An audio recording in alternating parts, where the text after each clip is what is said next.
Hey guys, I'm Miss Bizz, and I'm here to give you a quick and dirty guide on enchanting in Elder Scrolls Online. This guide is pretty basic, although I do also have an extended enchanting guide for those who need a little more help or just want to know more about the craft.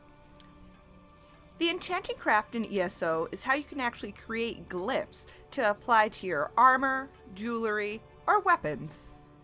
To craft a glyph, you're going to need 3 different rune stones. These can be found by harvesting resource nodes or by purchasing them from other players.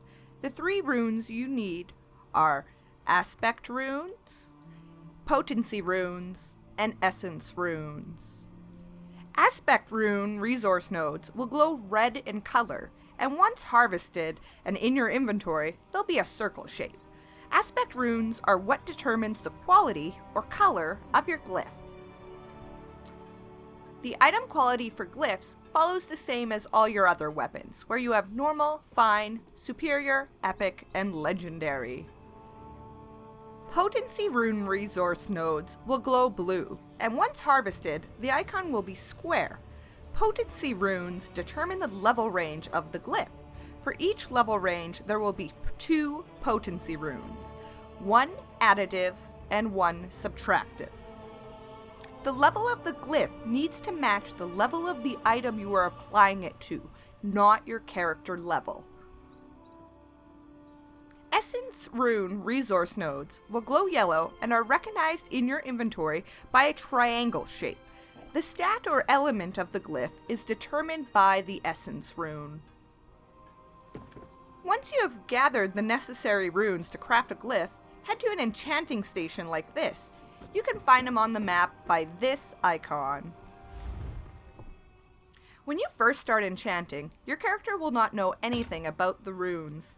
You will need to experiment, or Google, to find out what level each potency rune will make, and what stat or element a specific essence rune represents.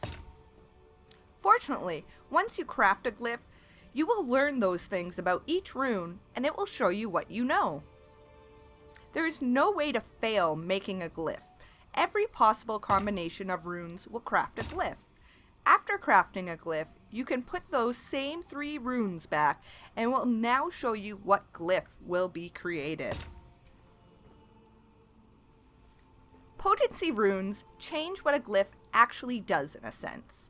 I can use the same aspect and essence runes in a glyph, and using an additive potency rune will yield a glyph that adds magicka recovery, and changing only the potency rune for a subtractive one will change the glyph to reduce magicka costs for spells.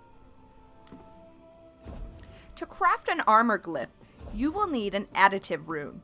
Weapon and jewelry glyphs can be created with either subtractive or additive runes. To actually craft a glyph, you just need to head into your creation screen and choose one of each rune. Then you'll select them and it will apply it in the bottom of the screen here. Then you just go ahead and press R to craft.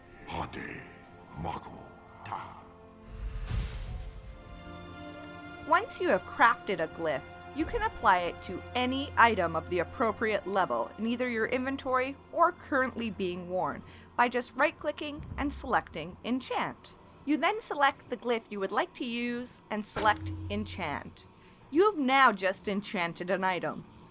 Glyphs are consumable and will disappear once you use it.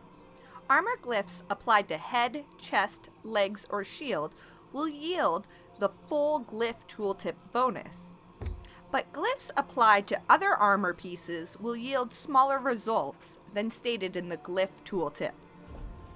While you're at an enchanting station, you also have the option to extract glyphs. This is the same as deconstruction for your other crafts. This is especially useful for enchanting because this tends to take the longest out of any of the crafts to level, and deconstruction gives you a very good amount of inspiration points, which is your crafting experience. To deconstruct a glyph, you just select it and then extract. You do have a chance to get rune stones back from deconstruction or extraction, and you can invest skill points in a passive in the skill tree to yield a better return. Thanks for tuning in on my quick enchanting guide. If you're looking for a full look at the skill tree or more details about enchanting, be sure to watch my extended guide.